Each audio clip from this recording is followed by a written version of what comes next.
தனுசு ராசி மற்றும் லக்னக்காரர்களுக்கு இந்த 2026 குரு பயிற்சி லக்னாதிபதி போய் 8ல் அமரலாமான்னு கேட்டா அது ரொம்ப கஷ்டம். அது அமர்றது ரொம்ப ரொம்ப தவறு. ஏன்னா 8 அப்படிங்கிறது முழு மறைவு ஸ்தானம்.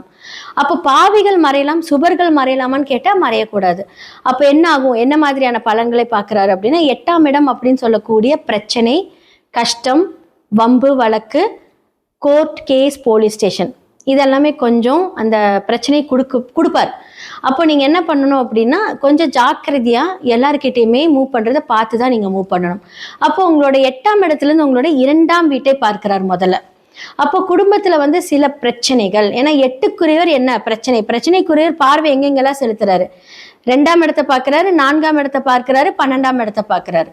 அப்ப குடும்பத்துல வருமானத்துல ஏதாவது ஒரு ப்ராப்ளம் வரும்போது நிதானிச்சு செயல்படுங்க. அப்ப 4ஆம் இடம் அப்படின்னு சொல்லக்கூடிய ஒரு தாயார் மூலியமாக பிரச்சனை, அப்படி இல்லாட்டி நீங்க ஏதாவது ஒரு வாகனம் வாங்கியிருப்பீங்க, 2 வீலர் 3 வீலர் ஏதாவது 4 வீலர் வாங்கியிருப்பீங்க அப்படின்னா அதன் மூலியமாக பிரச்சனை, இல்ல உங்களுடைய சொத்துக்கள் ரிட்டிகேஷன் ப்ராப்பர்ட்டி அது மூலியமாக நீங்க போலீஸ் ஸ்டேஷன் கோர்ட் ஏறீங்க.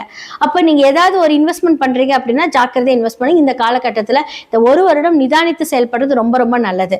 ஸோ 12ஆம் வீட்டை பார்க்கிற தேவையில்லாத விரைய செலவுகள், ஒரு காரணமா விரயம் பண்ணாம தேவையில்லாம விரயம் பண்றக்கூடிய செலவுகள் வரும். அப்போ நீங்க எடுத்து வைக்கக்கூடிய ஒரு முயற்சிகளை கரெக்டா முயற்சி பண்ணீங்க அப்படின்னா அந்த விரயத்தை கம்மி பண்ணலாம்.